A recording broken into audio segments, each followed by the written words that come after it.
মা বাবার খবর নেয় না, পীরের বাবার খবরের অভাব নাই। আল্লাহ হেদায়েত দান করেন। গরু ছাগল নিয়ে কোনো পীরের দরবারে দৌড়াবেন না। আচ্ছা, উনি যদি আল্লাহ ওয়ালা হয়, ভালো আছে, তো গরু ছাগল দিয়ে কি করবে? এলাকায় কত গরিব নিয়ে বিয়ে হয় না, দেন না, গরুটা সবাই করে মেহমানদারি করা দেন, আল্লাহ খুশি হবে। এলাকায় মাদ্রাসা আছে, গরিব দুঃখী বাচ্চা পড়াশোনা করে, এতিম বাচ্চারা, একটা ছাগল মাদ্রাসায় দেন, ওরা জবাই করে খেয়ে আল্লাহর কোরআন তেলাওয়াত করবে, আর সেই মালিক আল্লাহ খুশি হবে। আর আপনি মাজারে যায় ছাগল গরু দিয়ে, হ্যাঁ, রাত ভর্তি করে নিয়ে যায়, মাইক বাজার গান গায়, দেখেননি? যা, কত কথা বলা যাবে না, কষ্ট হচ্ছে আপনাদের। কোন মাজারে টাকা পয়সা দান করবেন না, কথা বলে না। হ্যাঁ, কোন মাজারে যদি মসজিদ থাকে, মাদ্রাসা থাকে, সেই জায়গায় আপনি দান করতে পারেন। শুধু মাজার এমন জায়গায় 1 টাকা দেবেন না, কথা বলে না। আপনার যা বলতেছে আপনি তাই করবেন। মাজারে কেন টাকা দিচ্ছেন? উনি আল্লাহ ওয়ালা না, ভালো আছে না, টাকা দিয়ে কি করবে? আঙ্গুর কিনে খাবে? আপনি মাজারে কেন টাকা দিচ্ছেন? এতিম অসহায় প্রতিবন্ধী হাত পাতে 5 টাকা দিতে পারেন না, আর মাজারের দান বক্স থেকে 1000 টাকা 500 টাকা কেমনে ঢুকান? টাকা জেতা মানুষের দরকার না মরা মানুষের? জেতা মানুষ কান দিচ্ছে হাত পাতে, আপনি সেখানে দেন না। আর মাজারে পীর সাহেব একবারও ডাকলো না, এই মুসলিম টাকা দে, চাইছে? ওই জায়গায় কেন টাকা দিলেন? বলেন কেন দিলেন? কিসের বরকতের আশা? সন্তান হয় না, 56টা দরবারে ছাগল মান্নত করে, এই মাজারে ছাগল দিলে সন্তান হবে, পাইছেন কোথায়? কথা কয় না, কথা কয়। খালি ওয়াজ করলে হবে না, মাঝে মাঝে ওয়াজ করা লাগবে।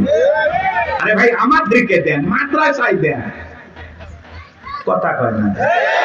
দেওয়ার লোক খুঁজে পান না, যে মানুষ চোখের সামনে কান্দে মরে যাচ্ছে, ওই জায়গা দেয় না, ওই মরা পীর সাহেবরা দিয়ে এসেছে। ওই যে পীর আছে না, কলার গাছ আছে, আসলে কোন মাজার কিনা আপনি জানেন? অধিকাংশ মাজার মিথ্যে মিথ্যে মাজার বানাইয়া ভণ্ডামি শুরু হয়ে গেছে, কথা বলে ঠিক না? আল্লাহ যেন আমাদের হেদায়েত দান করেন, একটু জোরে বলেন আমি। আমার কথায় অনেক মাজার পুজোরা বিরক্ত হয়েছে, অনেকে ফোন দিয়ে হুমকি দিছে, তোমরা আল্লাহ আল্লাহর বিরুদ্ধে কথা বলো, মরার আগে জবান বন্ধ হয়ে যায়। চিন্তা করছেন? ফরিদপুরে সালতা থানা আটরশি আছে না, আগে যাইতে পারি না, আমার সেই হুমকি দিত, কয় এই থানা আসলে তোর হাত পা কেটে নেব।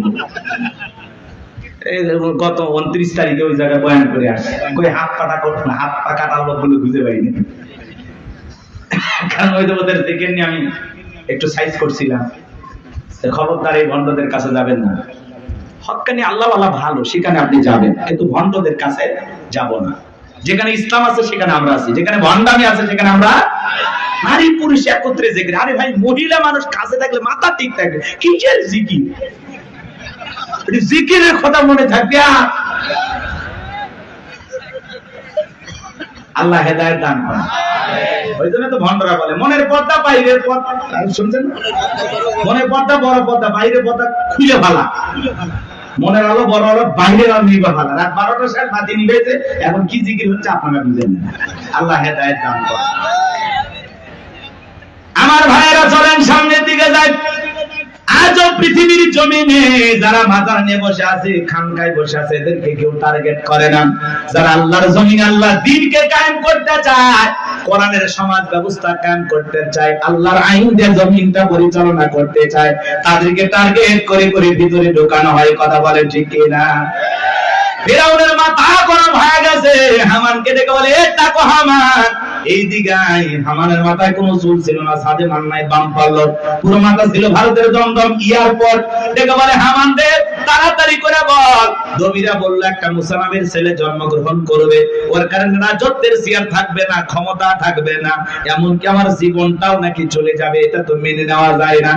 হামান ডেকে বলে, নেতা টেনশন নাই, মাইট ইজ রাইট, জোর যার মূল্য তার, আমার রাজত্ব আমাদের, ক্ষমতা আমাদের হাতে, আমরা যা বলবো মিশরের জনগণ তাই মানতে বাধ্য। বলে, কি করতে চাস? হামান ডেকে বলে, নেতা যত ছেলে সন্তান জন্মগ্রহণ করবে সবাইকে জবাই করে করে দুনিয়ার বুক থেকে বিদায় করে দেব, তাহলে আপনার শত্রু মুসার আগমন ঘটবে না।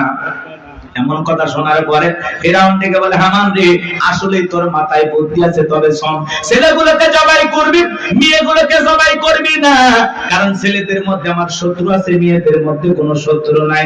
তার মানে চোর হলে মানুষ ভালো, মোবাইল নিয়ে গেল, সিম কার্ড খুলে দিয়ে গেল, কথা বলেন ঠিক কিনা? সন্তান জবাই করা শুরু হয়ে গেল, 3টা মাস অতিবাহিত হয়ে গেল।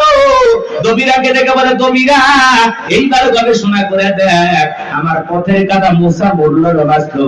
দবিরে গবেষণা করে বলে, না, তার 3টা বর্ণনা পাওয়া যায় বাজান। একটি বর্ণনায় বলা হয়েছে 20,000, আর একটি বর্ণনায় বলা হয়েছে 24,000, আর একটি বর্ণনায় বলা হয়েছে 80,000।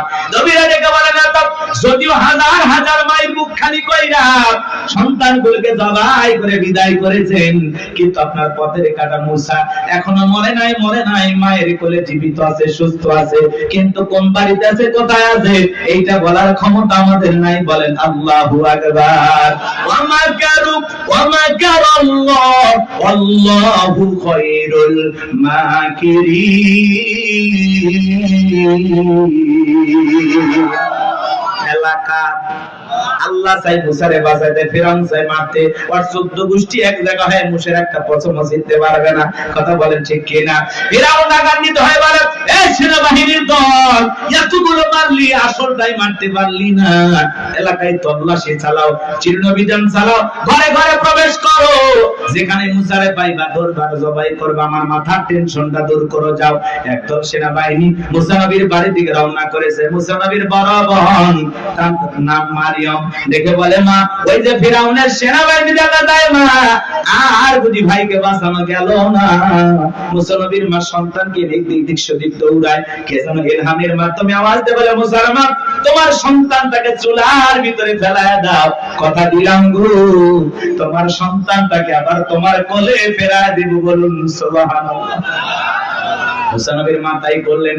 লম্বা ঘটনা বাজান সংক্ষিপ্ত করে বলে দিয়ে যায়, ফিরাউনের সেনাবাহিনী তল্লাশি চালাইয়া তন্ন করে ঘর বাইরে সব জায়গায় খুঁজে তারা চলে গেল। এইবার মুসা নবীর মা চোখের কোণায় পানি দিয়ে কাঁদেন, আর মনে মনে ভাবেন, সন্তান প্রতি আগুনে পুড়ে কয়লা হয়ে গেছে। কাছে যায় তাকায় দেখেন, না না, মুসা নবী আগুনে পড়ে নাই, মুসা নবী চুলার ভিতরে পড়ে মুস্কি মুস্কি হাসতেছি।